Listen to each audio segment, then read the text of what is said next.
এরপরে আরো বলতেছি, ওয়াসলে চেয়ারম্যানের নাম শুনছেন? কথা বলেন না, নাম শুনছেন? বইকারি আমার নামে থানায় মামলা পর্যন্ত করেছে, আমার নামে।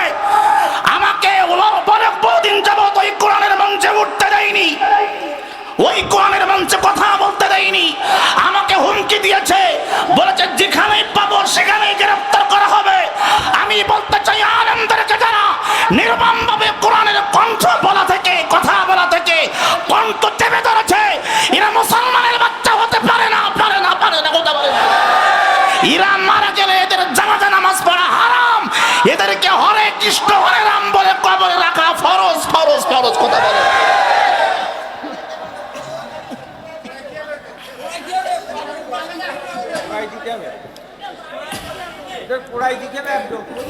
এবার কোরআন থেকে দলিল শোনেন, বলবো কোরআনুল কারীম, যেহেতু তাফসীর মাহফিল, কোরআনুল কারীম 24 নম্বর পারা, 18 নম্বর পৃষ্ঠা, 10 থেকে 15 নম্বর লাইন, 1 নম্বর দলিল, 2 নম্বর দলিল, 29 নম্বর পারা, 4 নম্বর পৃষ্ঠা, সূরাতুন নূন আল কলাম, 1 থেকে 5 নম্বর লাইন। ডান হাত তুলে গান আল্লাহু আকবার। আল্লাহ কয়, যারা কোরআনের বিরুদ্ধে শত্রুতা করে, নবীদের বিরুদ্ধে শত্রুতা করে, আলেমদের বিরুদ্ধে শত্রুতা করে, ওরা পিতৃ পরিচয়হীন যার সন্তান। ডান হাত তুলে, 2 হাত তুলে কথা বলেন, ঠিক কি না? কথা আমার জোরে কোন, কথা আমার, কথা আমার, আল্লাহর কথা। 2 নম্বর দলিল, আল্লাহ পাক রব্বুল আলামিন বলছেন, হে মুসলমান তোমরা শোনো, তোমরা শুনে রাখো, আমি আল্লাহ পাক তোমাদেরকে বলতেছি, লা তাসমাউ লিহাদাল কোরআন ওয়া ক্বালা আল্লাযীনা কাফারু। এটা কাফেরদের চরিত্র, আমার চরিত্র নয়, ইমানদারের চরিত্র নয়, মুমিনের চরিত্র নয়, বক্তার চরিত্র নয়, মুনাফিকের চরিত্র নয়, ইহুদির চরিত্র নয়, খ্রিস্টানের চরিত্র নয়। আল্লাহ বলছেন কাফেরের চরিত্র। কাফের কারা? ডাইরেক্ট ইসলামকে অস্বীকার করে যারা, ডাইরেক্ট আলেমদেরকে স্টেজে অপমান করত। এই ওয়াসদের চেয়ারম্যান ওপেন হার্ট সার্জারি করা, এরপরেও শিক্ষা হয়নি। আমি আপনাদেরকে বলতে চাই, এই কোরআনের মঞ্চকে যারা পবিত্র করেছে, আল্লাহ পাক বলে কাফেরদের চরিত্র হলো 2টা হবে। এদের চরিত্র হয় কোরআনের মঞ্চে বিশৃঙ্খলা তৈরি করবে, অথবা কোরআনের মাহফিলে এমন কৌশল অবলম্বন করবে যা করলে কোরআনের মাহফিল করতে পারবা না। এই চরিত্র কি মুমিনদের না কাফেরদের? ডান হাত তুলে বলেন, কাদের? কাফেরদের। আচ্ছা, কাফেরদের চরিত্র যার মধ্যে ঢোকে, ওটা কি মুসলমান না কাফের? এই সরে কোন, মুসলমান না কাফের? আর ইরাই মারা গেলে আপনারা জান ওদের জানাজা নামাজ পড়তে? ফিরোজ ভাই, জানাজা নামাজে যাওয়া যাবে? ডান হাত তুলে বলেন, জানাজা নামাজ যাওয়া যাবে? আমরা মুসলমান ওদের জানাজা নামাজ পড়তে চাই, ওদের জানাজা নামাজ পড়া হারাম। আলেমদেরকে কুত্তার বাচ্চা পর্যন্ত বলে গালি দিয়েছিল। মুফতি আমির হামজা বলেছিল, যেই আলেমরা কুত্তার বাচ্চা, ওই আলেমরা তোর জানাজা নামাজ পড়বে না। কেউ ওর জানাজা নামাজ পড়তে চায়নি।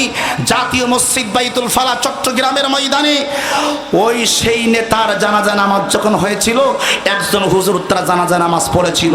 নামাজের পরে হুজুরকে বলা হলো, আপনি কেন জানাজা নামাজ পড়লেন? এই লোকটা তো আলেমদেরকে কুত্তার বাচ্চা বলেছে। যে মুসলমান না, যে কুত্তার বাচ্চা হয়, সে কি মানুষের জানাজা নামাজ পড়াতে পারে? তাহলে আলেমদেরকে যে গালি দিল, আপনি কেন জানাজা নামাজ পড়ালেন?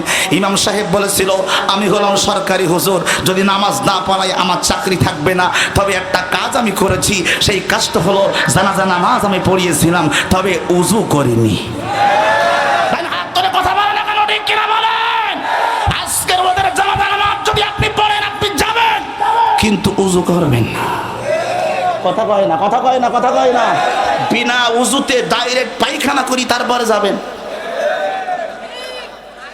কথা কয় না। আচ্ছা, এরপরে জানাজা নামাজে তাকবীর হয় 4টি। কটা? একটু ডান হাত তুলে বলেন না, কয়টা? জানাজা নামাজের তাকবীর হয় 4টা।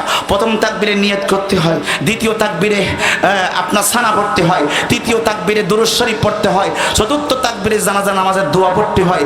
এখন এই জানাজা নামাজের দোয়া হলো, আল্লাহ সগীরা কবিরা ছোট বড় সবার গুনাহ মাফ করে দাও। এই জানাজা নামাজে দোয়া করতে হয় ওই ব্যক্তির জন্য, মাইয়িতের জন্য। জানাজা শব্দের অর্থ হলো দোয়া করা। একটু ডান হাত তুলে বলবেন, জানাজা শব্দের অর্থ কি? ডান হাত হাত তুলে বলেন জানাজার শব্দের অর্থ কি? দোয়া করা। এখন আমার ভাইরা, যেই লোকটা সারা জীবন ইসলামের শত্রু ছিল, কোরআনের শত্রু ছিল, আলেমদের শত্রু ছিল, ওই লোকটার জানাজা নামাজ যদি হয় দোয়া, তাহলে তার জন্য কি দোয়া করা মুসলমানদের জন্য জায়েজ? হাত তুলে বলেন জায়েজ। আপনারা বলবেন আবুল হাসান দোহারি রাজনীতি করে। না, আমি কোরআনের রাজনীতি করি, আমি কোরআনের রাজনীতি করি। আপনি কোরআন শরীফ দেখেন, আল্লাহ পাক বলছেন কোন বেঈমান, কোন মুশরিক, কোন ফাসিদের জন্য দোয়া করা যাবে না। আমার কথা না আল্লাহর কথা? একটু জোরে বলেন, আপনারা জোরে বলেন, জোরে বলেন। আল্লাহর কথা। কোরআন শরীফের ভিতরে গো, আওয়াজ বাড়ান, আওয়াজ বাড়ান, আওয়াজ বাড়ান, আওয়াজ বাড়ান।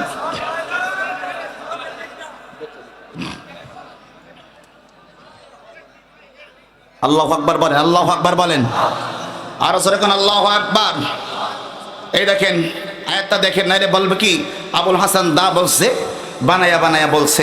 আমি বানায়া বলি না কোরআন থেকে বলি? আপনারা দলিল দেন। ওই সমস্ত মুশরিক মারা গেলে ওদের জানাজা নামাজ পড়া যাবে না, এ ঘোষণা কার? এক হাত উঁচু করলে হবে না, কণ্ঠ দিয়ে কথা বলতে হবে, হাত ছেড়ে আল্লাহকে দেখাতে হবে। এ কণ্ঠ কার? এ জবান কার? আল্লাহর জবান কি মিথ্যা হতে পারে? পারে না। আল্লাহ পাক এই যে কোরআনুল কারীম, আল্লাহ পাক রব্বুল আলামিন 11 নম্বর পারা 4 নম্বর পৃষ্ঠা, 11 নম্বর পারা 4 নম্বর পৃষ্ঠা, সূরা তাওবা প্রথম থেকে 5 নম্বর লাইন। একটু দুই হাত উঁচু করে বলা যাবে আল্লাহু আকবার? আর জোরে বলা যাবে আল্লাহু আকবার? এই ইকো দাও, ইকো দাও।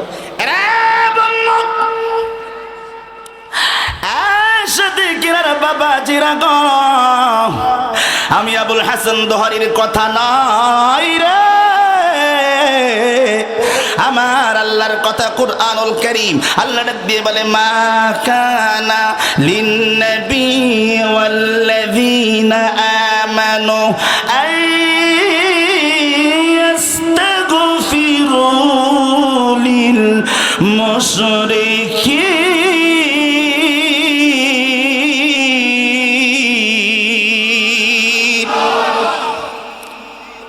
আল্লাহ পাক বলতেছেন ও নবী, আপনি ওদের জন্য দোয়া করবেন না। কাদের জন্য? যারা মুশরিক। যারা কি? যারা কি? মুশরিক। যারা কি?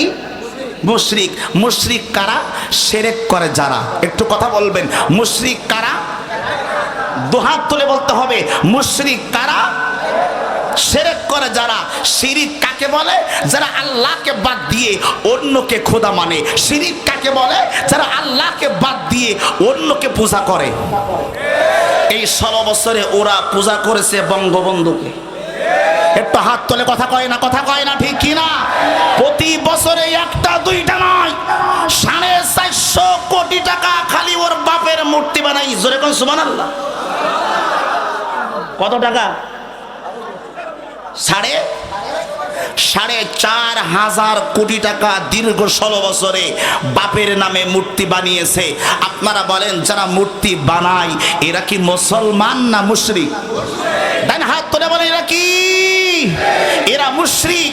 আমার ভাইরা, এইবার আল্লাহ পাক কোরআন শরীফের মধ্যে বলতেছেন যারা মুশরিক এদের জানাজা নামাজ, এদের জন্য দোয়া করা যাবে? যারা বলেন যাবে না।